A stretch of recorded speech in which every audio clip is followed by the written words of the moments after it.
This episode of ChatEDU is sponsored by the National Center for Next Generation Manufacturing. Liz, on May 14th at what time? 1 p.m. 1 p.m. They're doing a community of practice, and we're really excited to share that they're doing a virtual summer teacher workshop. Yes, July 9th, 10th, 13th, and 14th. And that's virtual, so meaning it's online, not in person. Correct. Fantastic. So participants can receive up to $1,000. There's a bunch of materials. This is for technology, professional skills for classroom implementation for educators. Yeah, it's very cool. Good stuff, Next Gen Manufacturing.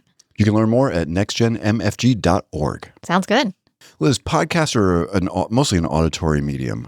Well, now we're a show, so it's not just auditory. Okay, cool. Well, I thought we'd start with some images. Oh, great. So in our rundown, Doc, I sent you over a very attractive young woman. Looks to be, I don't know, I'm going to guess 22, 23, Sure. blonde. But for the audio listener, Liz, would you just describe what we're looking at here? So there's 3 pictures. The first one has the beautiful blonde holding, I don't know what kind of beer that is because I don't know anything. Bud Light? It just says light on it. Yeah. I believe it's Miller. Oh, a Miller Lite. Caption on it says, Trump should tell all the illegals that he will give them citizenship if they vote Republican and see how fast Democrats want them out. Oh, okay. And she's wearing what kind of a hat? I can't see, but I'm assuming it's a red MAGA hat. Yes, the classic red MAGA hat. Yes. Then there's just a picture of her just looking beautiful. In an Uber, I'm going to guess, kind of, club outfit. Yes, definitely not what I would wear to work, more of a going out outfit. Okay, the first one I'd say she's ice fishing. Yeah, she's like on a frozen lake or something. In Minnesota. Sure. And then on the last one, she's sitting on a porch with that red MAGA hat and a big American flag behind her and says, drop a American flag emoji if you agree. Yeah, for sure. So what do you think? Attractive? Folks would really dig her. Yeah. I mean, she's a clear, staunch Republican. Looks real? Yeah, it looks real. 1,000%. Turns out not. So this is a scammer. I love this story. So a scammer used an AI-generated MAGA girl to grift what, quote unquote, this is not Liz's words or mine, super dumb men. This is in Wired magazine. And the best part is that the kid who did this, Liz, it's not like some kid in Oklahoma. It is a medical student from where? India. India. So tell us about what this young man did. Yeah, so this medical student in India used Google Gemini and other generative AI tools to create Emily Hart, who is a fictional conservative influencer, and he tailored the content to the MAGA niche and uses rage bait. That's one of my girls' favorite terms, rage bait. Really? Yes. Huh, okay. I'm constantly rage baiting them is what they say. Okay. To drive engagement. And so he monetized the persona through social media traffic, merchandise sale, and adult content on FanView. So there's this like growing trend of AI-generated personas capitalizing on the political polarization, especially in the United States, and the challenges of moderating a platform like this. Yeah, it's funny because he used Gemini as his thought partner, right? It was his colleague here, not his clerk. And he attempted first to get like just a generic hot girl, but it wasn't really working very well until Sam, said medical student, decided that in conversation with Gemini that a MAGA conservative niche was going to be the best way to go. And he essentially said that the chatbot rather, said that the conservative audience is a cheat code due to the high disposable income and loyalty, though Google representative says that it's not particularly biased nonetheless. I mean, it just knew how to make money. It was entrepreneurial, right? It's interesting, not the only one, right? This account got 10,000 followers within a month. Some of the reels got 3 million views. The nude images featured on FanView, Gemini would not generate that, but what model was there in his moment of need for hot adult-themed pictures? Grok. Yeah, for sure. Yep. Yeah, absolutely. So eventually this thing was taken down. There are similar AI-generated conservative personas such as Jessica Foster, and my favorite here is Mayflower Mommy 13. What a name. Were you following Mayflower Mommy 13? I wasn't. I can't say that I was. And Liz, does Sam feel a lot of regret for this? Nope. No regret. He says he provided content people were happy to pay for, but he has now refocused himself on his medical career. Well, as purveyors of content that no one has to pay for, I'm Matt Mervis. And I'm Liz Rade. And this is ChatEDU, the show about leading, believe it or not, the show about leading and learning in the age of AI. On today's show, I don't know, or IDK, when the AI revolution meets the bored teenager. We'll explore a very public pivot for Conmigo. I really should have put Conmigo into the headline, like, I don't know, Conmigo, I'm bored. Maybe we'll change that. We'll see. So we'll explore this public pivot for Khanmigo, as well as what it helps us understand about taking a balanced view on both platforms and learning strategy. All right, Matt. So sweet, Matt. Read what it says, Liz. Sweet, Matt. Okay, so here's the full show rundown. So we'll hit a half a dozen new takes on the AI and academic integrity issue, which just keeps growing, and then a novel new learning theory for our AI-dominated educational institutions. Next, we'll explore token maxing. Do you know, Liz, everything that my kids just explained this to me, it's all maxing. Looks maxing, China maxing, token maxing. So we're going to look at two wild stories, both out of Meta, from the private industry side of the AI street. After that, we'll head west to Penn State. Not where you went to school, right? No, not University of Pennsylvania. Gotcha. Easily confused. Yeah, unfortunately. And to all the Penn State listeners, that's Radday, R-A-D-D-A-Y, at E-D-A-D-V-A-N-C-E. I love State College. I'm just kidding. Carry on. So we will head to the indomitable Penn State and unpack recent award winners of their Nittany AI Challenge and share a little tease for our own Beyond the Bot work. All right, then we're going to do This Week in Drama. We're going to look at one, this really dramatic retreat for the Khanmigo team. Then two, a couple biting commentaries on said retreat. And the third, our own take on how to cut through the drama and the noise. And of course, we'll end with another great Bright Bite. All right, so listen, as you know, Liz, I don't jump on every AI academic integrity story. I probably pass on 10 a week, right? Yeah. And I only try to pull these in where there's some like novel new take or some perspective. And shockingly, there were a bunch, right? And they were kind of in these camps of like, glass half empty, glass half full. So what kind of glass do you want first? Let's start with the bad stuff. Okay. Students and educators sound the alarm over the AI integration in schools. Now, frankly, there is nothing new under the sun here. This is from astianews.co.id from Dani Satyawan. Maybe that's right. Now, essentially, right, this is just pointing out that because of Gemini and Copilot, for a long time, it's like, the rappers and Magic School and AI adoption and all that good stuff.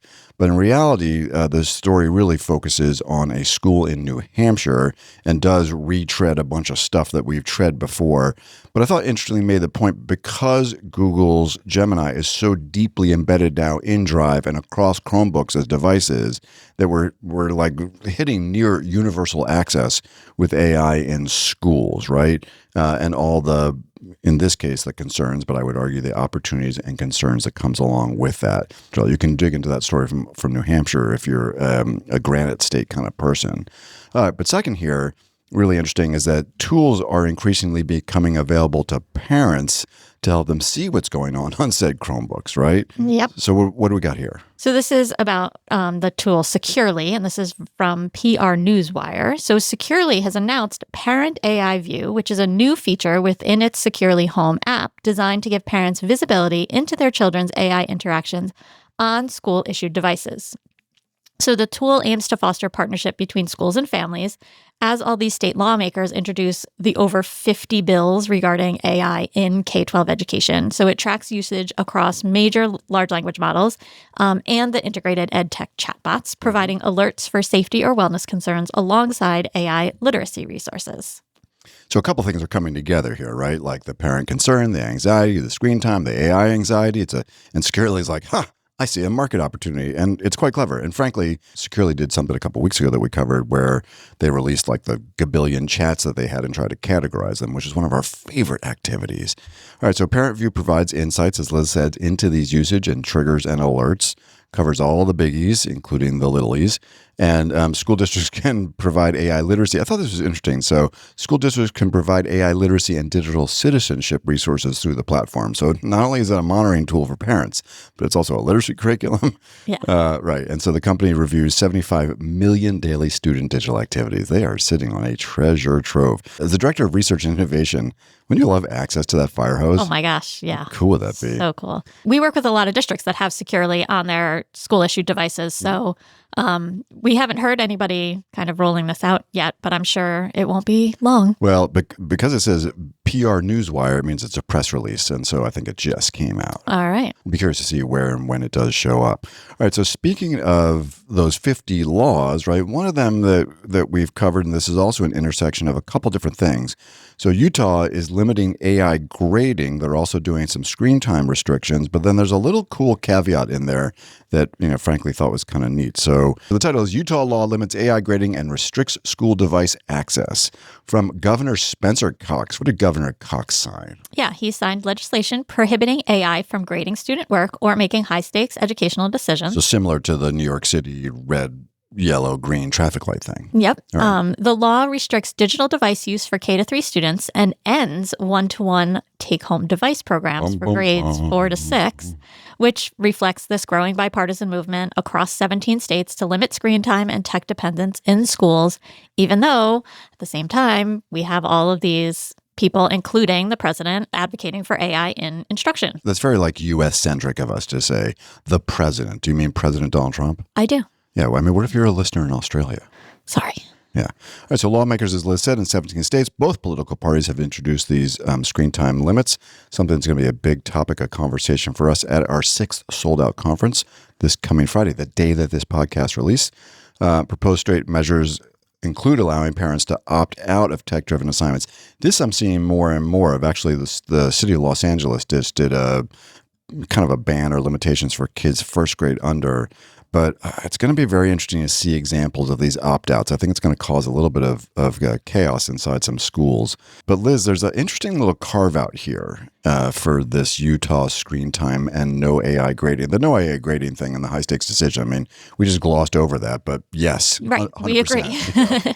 Ban those. We're going to cover a really interesting story about AI feedback next week based on race and bias that Stanford just published. It's wild. Yeah, So not surprising. Yep. All right. But what's the carve out? Well, if they're teaching computer science standards in K-3, they can use technology, which is appropriate. There's probably a whole bunch of use cases where, again, our concern about these bans is that they really aren't data-based, right? You can look at all the technology uses and say, okay, great. I think Liz made the point about nutritional value of spinach and Snickers. Yes. Comment. I'm sorry, who was that? That was Tom Scarice. Okay, I've never heard his name before. He's a superintendent down in Westport we work with and love. We do. And so, yes, there are higher value use cases and lower value use cases. So it's interesting that they made the carve out for computer science. And I bet people are going to try to put a lot inside that bucket. All right. Now, this story, we went from slightly glass half empty. Now we're moving our way up the glass of water here. This is the kind of full glass.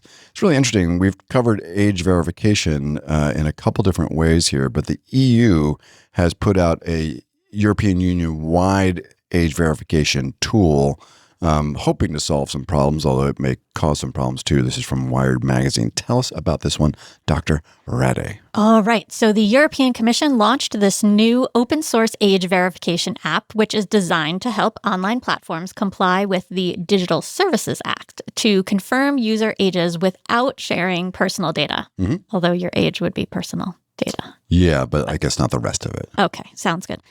So it's framed as a privacy-first solution to protect children from harmful content, but the app was bypassed by security researchers in under 2 minutes immediately following its release. No one saw that coming. So the tool relies on zero-knowledge proofs, but faces criticism for architectural vulnerabilities, the ease of circumvention via VPNs, and a lack of independent server-side verification of identity documents. Okay, so how did this one work? We've covered some cool stories from like YouTube and from Meta, where they're basically using AI to do an analysis of the things that the kids are posting about. So if they're posting about, Miley Cyrus, they're like, oh, maybe she's 21 or he's 21. If they're posting about like, I don't know. Happy 13th birthday. Yeah, right.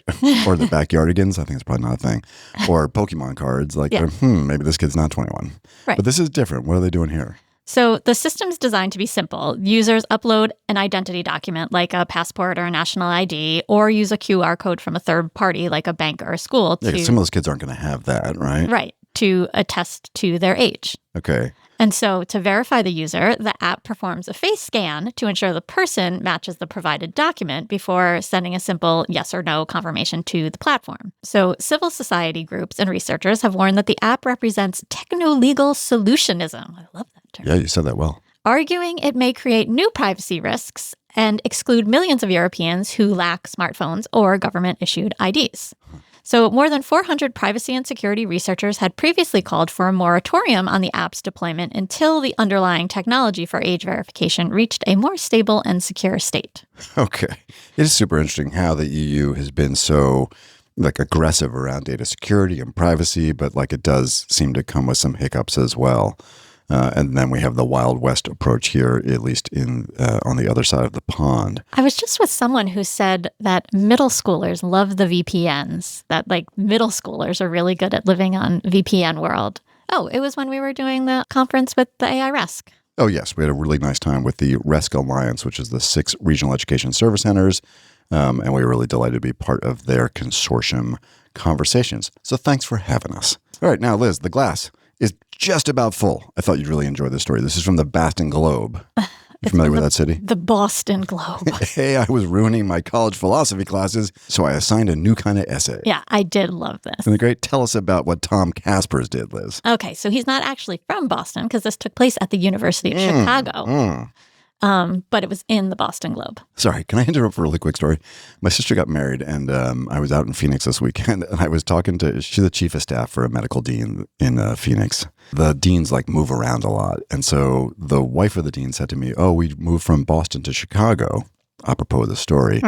And their kid was at the time was, I don't know, 2nd grade or 1st grade. And the folks in Chicago said that they pulled the mom aside and said, we think your daughter needs to see a specialist, a speech specialist, because she wasn't pronouncing her R's. No speech impediment, just Boston. Exactly. Sorry, Dr. Radde. All right. So this University of Chicago professor, Tom Kaspers, is addressing the erosion of traditional philosophy essays caused by the undetectable AI use. And he replaced the individual take-home assignments with a single class-wide collaborative essay. I love it. So it wasn't a blue book solution. It was no. We'll just write all together in class at the same time. And you're all going to collaborate on this one essay. I mean, have some anxiety, I think. I'd have anxiety, but as a teacher, I'd be like, yes, 1 paper to grade. There you go. Maybe that was the motivation. Although he does wind up, I think you'll share this, but he winds up grading people individually a little bit. Yeah, right? Yeah, he does. So he acted as a co-writer and philosopher king rather than just the grader of finished products. And he, through this process, increased student engagement, accountability, and the perceived authenticity of the philosophical work being produced. So he didn't want to do handwriting time tests with blue books because they don't really allow for the deep research and thinking and time that you want to spend with these philosophical theories. So he made this a collaborative experiment. He had a class of 20 students write one collective 10,000-word essay together. The students chose to be graded on their individual contributions rather than the group grade, and requested the professor act as a philosopher king with absolute veto and edit powers. Interestingly, the topic that they decided to write about was artificial intelligence, but they arrived at this through a vote and a coin flip. And so they all worked on this collaborative Google Doc, tracked revisions, expansions, and sending background readings and counter arguments to each other through email. And the feedback from the students indicated that they worked harder than in previous quarters and felt that they were doing actual important philosophy rather than just pretending for a grade. Yeah, I think they went out to do obviously from the story, but I think they went out to do all sorts of publishing on this. Yeah. Would you have anticipated that the kids thought it was actually tougher and more authentic? It seems to make sense, right? It does. Group work is always one of those things where one person could take over and others ride their coattails. But this seemed like because they were all getting individual grades, they really had to collaborate to make this one cohesive piece.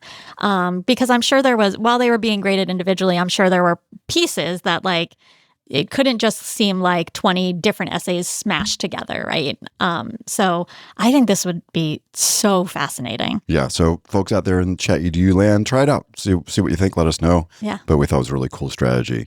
All right. And this is probably, honestly, I should have ended on that story because that just feels like the glass is as full as it's going to get, but just slightly less full than is Rasmussen University, which is really a network. This is a for-profit institution, got a whole bunch of campuses online and in person. They have switched learning management systems. How exciting is that? It's thrilling. They ditched Blackboard, which is still a thing. I'm working with 2 colleges right now that are using Moodle. It's so cool. They got off of Blackboard to use D2L. Do you know what that stands for? Nope. Desire to learn. Oh. But the 2 is really a number. Yes. D2L.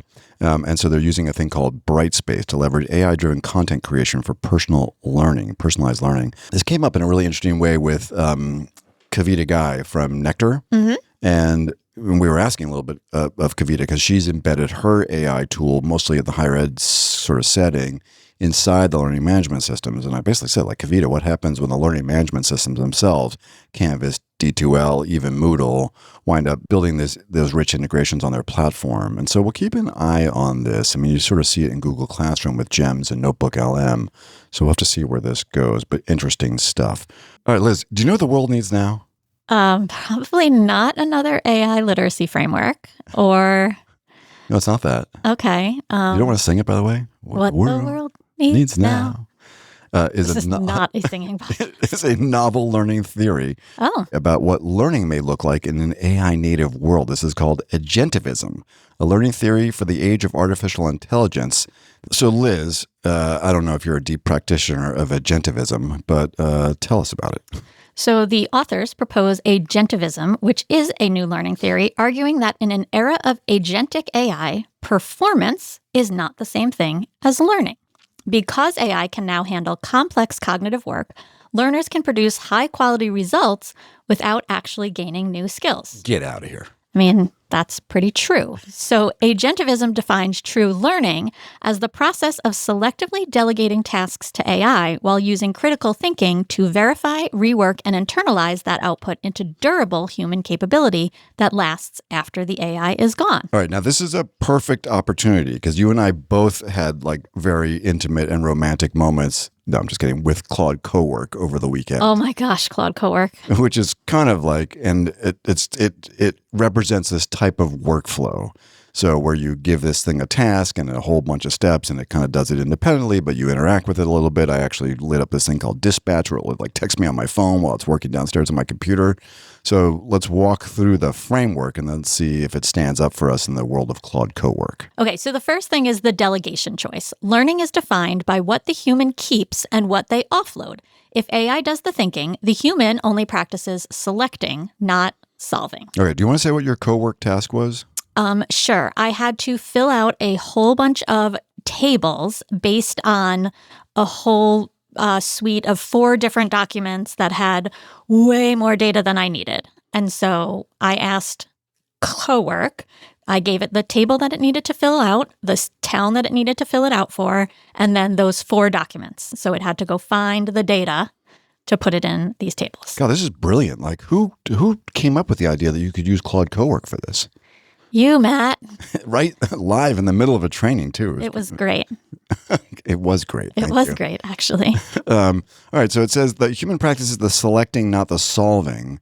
I feel like you did a little bit of both here, right? You did some selecting and solving. Maybe we did it a little bit together. Well, we selected the documents that needed to go there, but I didn't actually fill out the tables, right? So I wasn't really solving anything. I selected the documents. I had to give it the right prompt, though, or you had to give it the right prompt. But yeah, we definitely did a lot more selecting and not solving. The next part is critical verification. And I save this for you because it has a word in it that only PhDs are allowed to say aloud. Yes. True learning requires epistemic monitoring, where the user actively checks AI work for logic and truth rather than passive acceptance. So the data that I was gathering was a lot of kind of demographic data. So we had a town, what's the population, the number of kids under age 5, average salary or median salary, median rent. And so I did go back in to look and make sure that Danbury had a population that seemed right compared to, say, a smaller town like Brookfield, that the median income looked reasonable, that the rent looked reasonable. And I did some spot checking.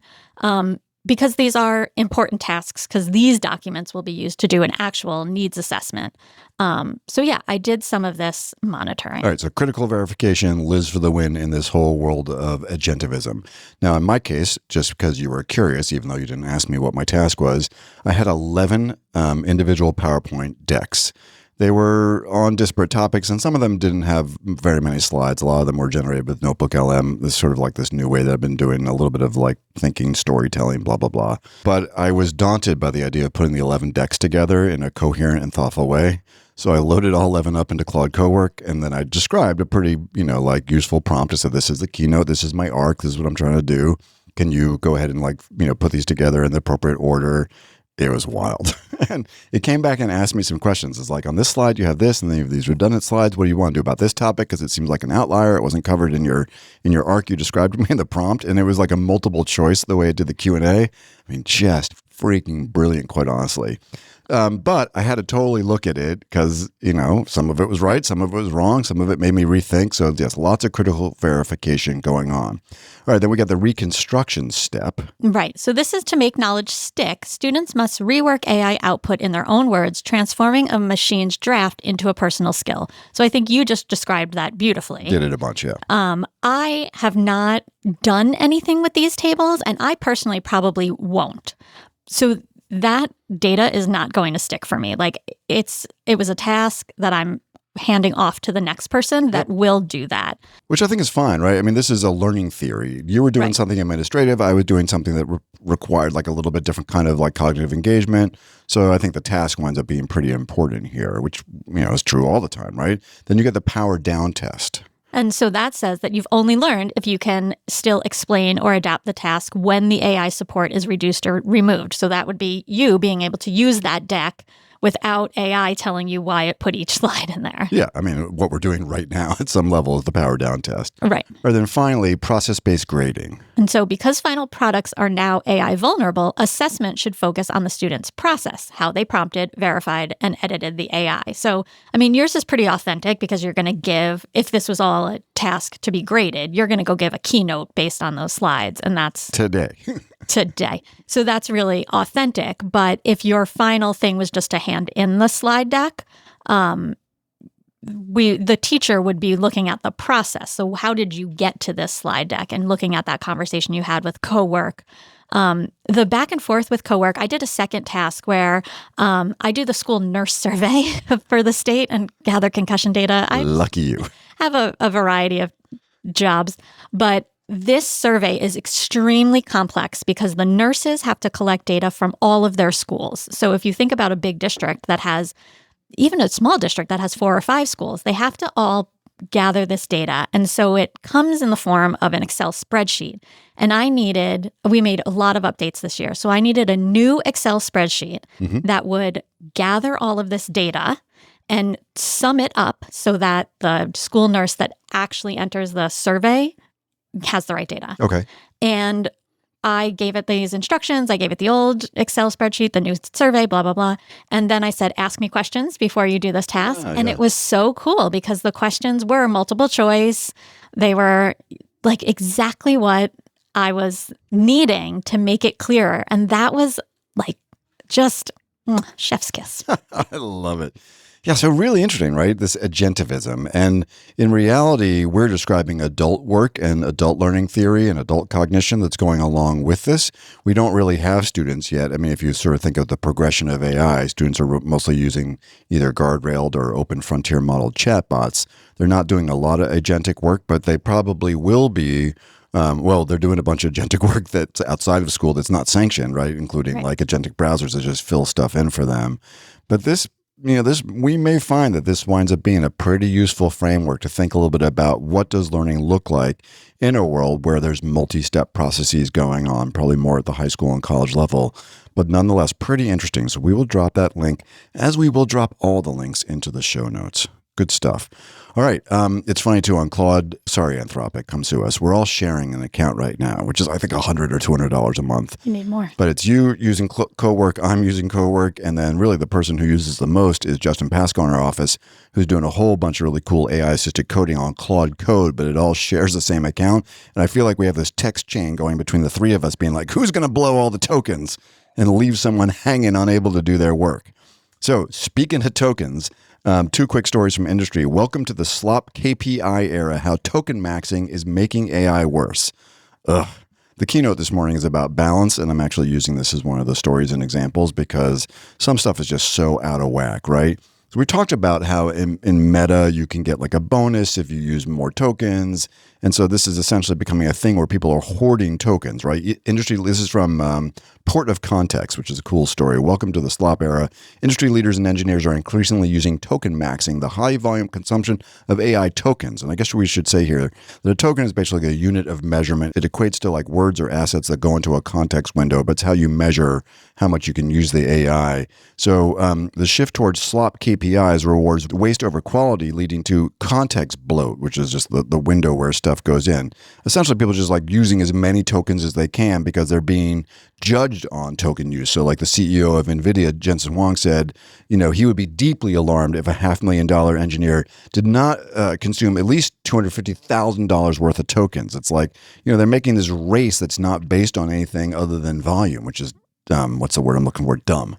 Yes. So engineers at Meta have adopted token maxing, and they've created a leaderboard to track who consumes the most tokens as a proxy of productivity. But you can gamify this and you can rig it so that it looks like you're using more tokens than you actually are. I love, this is sort of like Tom Scarice's, he got 2 name drops in one podcast. A little bit like Tom Scarice's description of eating spinach versus having a Snickers. And so the article explains more is better logic of token maxing, valuing Everclear alcohol over fine wine simply because it has more alcohol content. I was a drinker. Liz was never a drinker. So Liz, Everclear is essentially like grain alcohol. So alcohol is based on proof, and proof is the number of strength that relates to the number. I wish. Please watch on YouTube and Spotify so you can just look at Liz's face here. So it gets you drunk faster? Yeah. Everclear and over fine wine? And it's really not good for you either, but nonetheless. Okay. And they're doing like silly things, right? Like how are they essentially getting the tokens to max out here?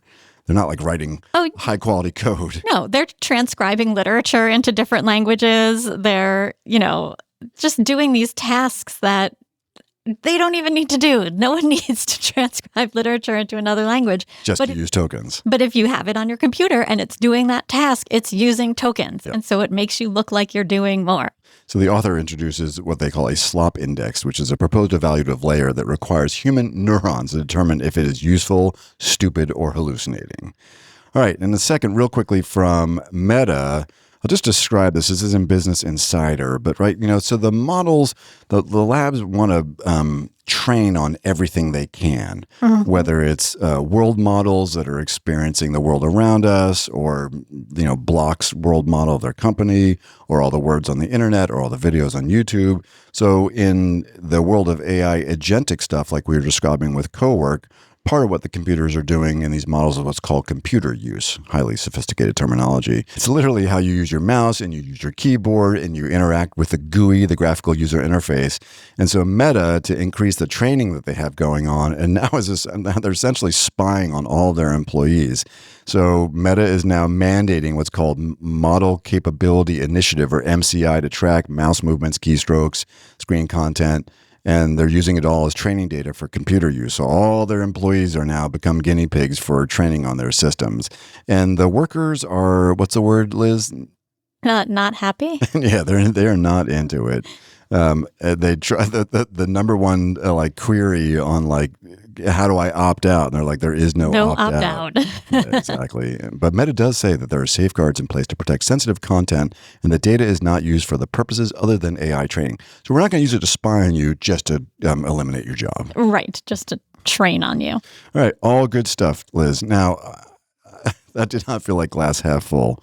We're going to take a quick break, and we're going to hear a little bit about a new initiative that we're doing here at the Skills 21 team at EdAdvance, which is the Screen Shift, which is our effort to try to help schools think through this screen time stuff that we were just discussing a couple stories ago.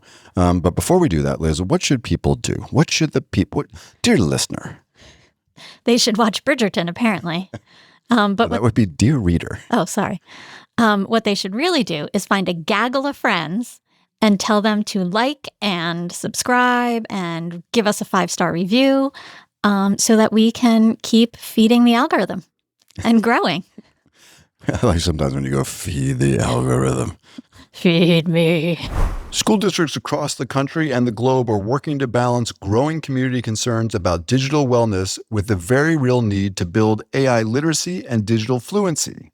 To help schools navigate that tension, EdAdvance and ChatEDU have launched the Screen Shift, a comprehensive educational technology review and insight system designed to help students prioritize quality in every digital minute. Through surveys, classroom walkthroughs, infrastructure analysis, curriculum review, and focus groups, the Screen Shift gives districts the inputs and strategic recommendations they need to drive more intentional, impactful uses of technology. To learn more, shoot us an email at chatedU@edadvance.org or visit skills21.org/AI/ScreenShift. All right, good stuff, Liz. Let's do a little Beyond the Bot from Penn State, sorry. This is the Nittany AI Challenge. The Nittany's, by the way, I think are the Nittany Lions. That's their mascot. Yeah, exactly. That's what I was going to say. We are Penn State. Wow. You trying to redeem yourself here with the audience? I mean, a little Penn State football is fun. Okay, good. So student teams win cash awards for their AI solutions. This is Penn State News' Mary Fetzer. So Liz, give us a little breakdown here. This is classic Beyond the Bot, students using AI to solve real-world problems, in this case with some cash prizes. Yeah, so there were 5 Penn State student teams that were awarded cash prizes during the 2026 Nittany AI Challenge, which was to develop AI solutions to real-world problems. So the challenge spanned several months. So it went from September 2025 to April 2026. Nice. Total of $29,000 was handed out. So they were looking at problems like car crash data analysis, sign language translation, and teaching assistant scheduling. So Team Crash AI won first place and $5,500 for a tool that analyzes complex car crash data for the Pennsylvania Department of Transportation. Yep. Team SignLink took second place at $3,500 for a system providing automatic sign language translation for video conferencing. Very cool. And Team Match My Lab earned third place and $2,500 for an AI platform that manages teaching assistant scheduling in higher education. Team Claim Shield secured fifth place with $2,000 for a solution targeting errors and overpayments in the healthcare billing system. I feel like that auto won $5,000 or $10,000 or $20,000. Yeah, it was probably not judged by parents who are navigating the healthcare billing system. No kidding. So lots of kids. Yeah, 117 students from 12 of their colleges and 31 different majors participated across all phases of the challenge. All right, nice. Now, in the rundown, you said that there's a little tease here that's going on. So let's say a bit about that. So Liz and I obviously have been doing a lot of work around this whole Beyond the Bot thing. There's an article that's out right now in ISTE ASCD. Yep. Is it still April? No, it's May 1st as this comes out, but as we're recording, it's still in this month's issue. Yes. And so please check it out. That's all about mostly elementary, middle, and high school students doing like AI, using AI to solve real world problems. I'm trying to remember if we had a higher ed example in there. I don't remember. But Liz and I are working on early stages of a book. And so as part of that process, we're doing interviews with college students specifically, right? A little bit of high school as well. But we're really interested in the role that participating in these authentic AI challenges or just opportunities to use AI to solve real world problems are addressing what it looks like to both get into competitive colleges. But more importantly, we're even more interested in the college students because we want to know how that's impacting their ability to land a job. Yeah, no, we're definitely really interested. I'm excited. As this episode releases today, we are hosting a college panel of students who are going to be talking about how they are using AI in college. But I think we'll also get to ask them some interesting questions about where this leads as far as the job front. Yeah, so we'll see how these kind of interviews roll out. But it's our guess, and this is not going to be like a large, scientific study, but it's our pretty significant hunch that students in college who are using AI to solve real-world problems have a much better success rate. It's almost like a lifeline in a very disrupted labor market to find a job and even find high-quality paying jobs. Because there is a lot of growth for these types of jobs in the labor market, but you really have to know how to use AI to solve real-world problems. And we've actually been really lucky that we've had at least 2, maybe more, current or recent college graduates that have reached out to us from the podcast and have shared their entrepreneurial ideas. So, which we've loved having these conversations. So find us both on LinkedIn, reach out to us. We would love to continue to have conversations. If you are a current college student, recent college graduate that's doing something cool with AI to solve a real world problem, we love talking to you and putting in our 2 cents, and hopefully it's been helpful. And love to hear from you. We'll put you in the book. I think for parents, it's going to be really important too. Like parents really have to understand that this is a vital lifeline for students in what is increasingly a complicated labor market. I've been talking to a former student, and he's a basketball coach, and he's struggling with talking to his dad about the job market because his dad has had the same job for his whole life and is very successful in what he does, but it's trying to give advice to a 28-year-old or a 29-year-old about the job market. It's just so different. And so they're clashing heads a lot because they're talking past each other. And I don't know if you're finding that with your own kids, but it's... Oh, no, it's all just a dream come true. It's so nice that your life is so perfect. Random connection, but it might be interesting. So Gary Robinson on our team is a basketball coach, but Gary's actually been using all sorts of really interesting AI in his coaching work. I mean, he leads AI training, including a really great series he does on Google AI, the Google kind of expansive Google AI platform. But it might be interesting for your friend to talk to Gary because he might be able to connect AI, basketball, solving real world problems, and accessing the labor market. So he can say, you know what, Dad? I just got a killer gig with Meta, and they're going to look at my keystrokes, but they're going to pay me $250,000 because I used AI to solve basketball problems. It's definitely time to go beneath the surface. And we're going to talk about what was a high drama. Like we're a couple weeks to this because we had a really nice interview last week. But boy, did this get a little ink stained hands on LinkedIn, which was a piece that came out on Shockbeat called Why Sal Khan's AI Revolution Hasn't Happened Yet, according to Sal Khan. All right, Liz, tell us about this. Okay, so Sal Khan and Khan Academy leadership acknowledged that the predicted AI super tutor revolution has not yet materialized, but the reason is primarily because students lack the motivation or inquiry skills to engage with chatbots like Khanmigo independently. When in doubt, blame the kids. So even though there was all this early optimism and high-profile rollouts of these AI tools like Khanmigo, the organization is pivoting away from standalone AI tutoring towards integrating AI as a secondary supporting tool within existing human-led classroom systems. Yeah, so I think they're going to basically take I don't know if this is totally a done deal yet, but I think they're going to take a lot of the Khanmigo assets and roll them into the more traditional, like quote-unquote traditional Khan Academy platform, as well as these kind of human interventions. Yeah, so founder Sal Khan admits in his 2023 prediction that an AI-driven learning revolution has not happened as quickly as anticipated. We're going to have some slides on this today. Many students view the rollout of Khanmigo as what they call a non-event and simply did not use the tool. It was specifically designed to be a tutor that guides students towards answers, not giving them away, right?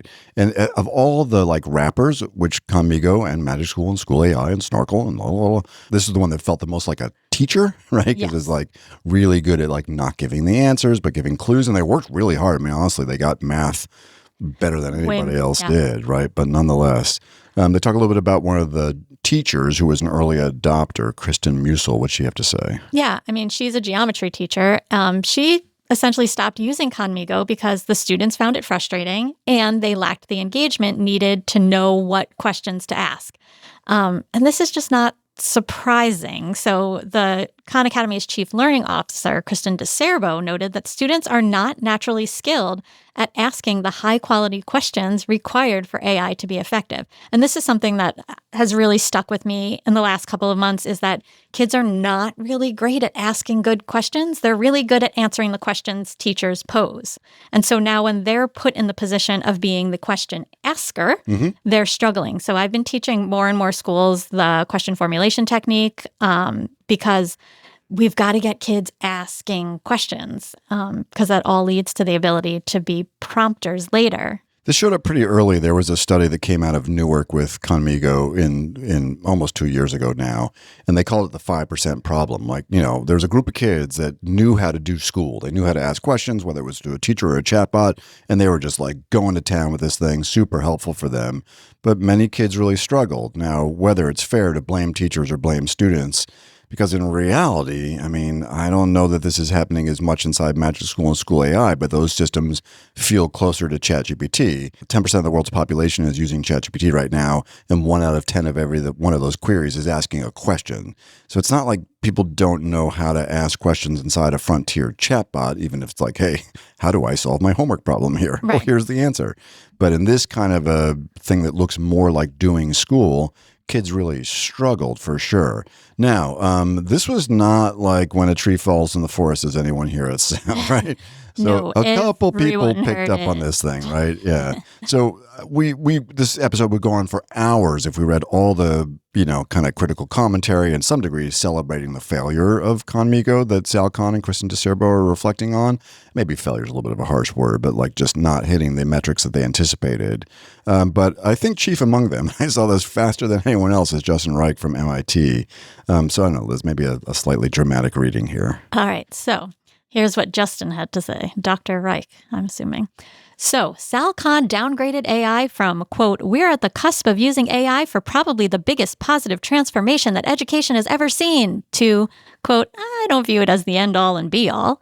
And he did it 2 days before ASU GSV. And for the uninitiated, it's like a big old ed tech AI conference, essentially now. He continues, "Venture-adjacent friends, your Pope took off his hat, your 50th senator just switched parties, your Tom Brady just transferred to the Tampa Bay Caregivers. Motto, our biggest lever is investing in human systems. What kind of thesis does venture-funded edtech have if the biggest lever for change is human systems? Human systems improvement work is small, local, artisanal, definitely not scalable, definitely not 10x returnable. Well, with the right marketing, we can still maybe extract some value from the public funds flowing into these systems. Is not going to help you compete with Palantir for talent. The good news is you probably don't need to go anymore. If your tickets are refundable, you can spend time with your family, catch up on some library books, touch grass. If you do have to still go, I say skip the sessions. Might be time to hit the bar hard." Oh my God, really? That's referring to going to ASU GSV. And that was like one of 5 posts that he made that were all quite, delightful. Yes. And, look, in all fairness, Sal Khan, as you look at the arc of the last 20 years, has had a few of these. In fact, right on the heels of this is a new announcement that you're going to, speak to in some detail with a really cool interview you did with the CEO of ETS, which is essentially like a $10,000 AI college degree. So, one wraps up and we move on to the next one for sure, which is part of, Justin's commentary. Now, another, and look, we love both these folks, like another really good critical thinker in the world of AI. And I think everyone should follow both these individuals is Dan Meyer, who is at Amplify, right? So he did a piece on LinkedIn called RIP, Rest in Peace Conmigo, and EdTech Industry Dreams of AI Tutors. He argues that the dream of AI chatbots replacing or equaling human tutors has died with the failure of Conmigo to meet Sal Khan's revolutionary expectations. So there was all this massive philanthropic funding and technical advantages, and even with that, the tool struggled with low student engagement, declining efficacy results, and a pivot from its creator towards human systems. Yep, as we said. But a couple different takes here, right? So as Liz said, a lot of these early subsidies, came from folks like Microsoft. Microsoft did a whole underwriting of Conmigo on the teacher side, which was actually a different animal. It looked more like Magic School or School AI, really Magic School like Dashboard. It was kind of a clone of that. Then, of course, Google and Gemini, Google Classroom did a clone of that, right? So, and they tried to do a thing with the bot, which is interesting, that it was almost like jumping out at you, right? So It went from this like passive thing, like, hey, let's You talk. need help? Please, I need numbers. I need metrics. I need analytics, right?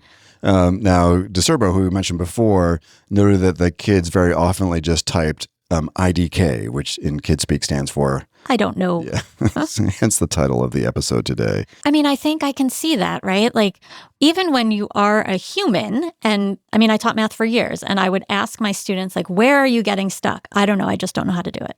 And I see it with my daughters now. Like, what don't you understand? I don't know. I don't understand any of it. And it's very hard to, even as a human, figure out where is the kid getting lost in this process, or what don't they understand about the directions. And they're very passive a lot of times. I don't know. I don't know where I'm stuck. And AI doesn't know how to help with that. The same way a teacher doesn't but the teacher has human relationships and connections and can kind of dig and figure that out. Yeah. Yeah. So really interesting piece. At the very end, by the way, Meyer concludes that Kahn may not be the right person to lead this human-centered pivot that they talk about, right? Given his 2-decade history of attempting to automate human explanation and evaluation and tutoring. They may be being a little tough on him, right? Yeah. The number of individuals, including his own cousins, that have been just their lives dramatically impacted by the democratization of learning from Khan Academy and also Khan World School, which is a fascinating, other view that's been around for a while on the whole alpha school model. So, look, I mean, we don't know any of these folks. They're all way above our pay grade. Yes. And they may know each other and have these personal relationships. But, these are critical evaluations. But hey, we couldn't help ourselves. Had to get in there. And again, this is a light touch. If you want to see more, feel free to just search Conmigo or Chalkbeat on LinkedIn and you'll see.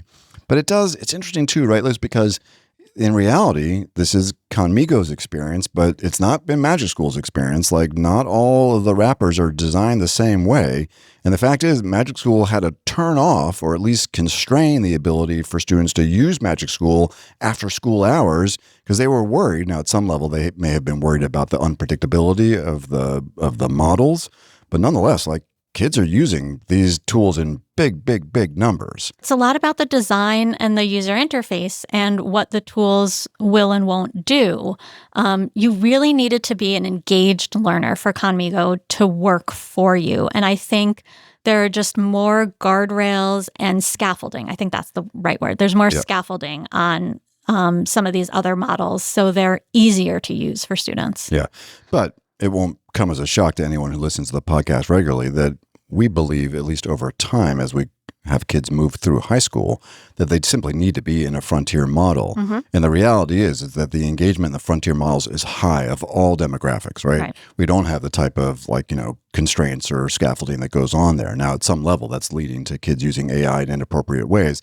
But we've looked at so many studies that say when you just look at the way that kids interact with them, including the Securely study inside schools from, a month or so ago, the reality is that kids are intuitively very often engaging with a frontier model in a positive way. If they only had a little framing, a critical way to think about how they engage with the AI, I can't think of anything off the top of my head. I mean, we did just talk about a learner framework, and there's also the clerk, colleague, coach model.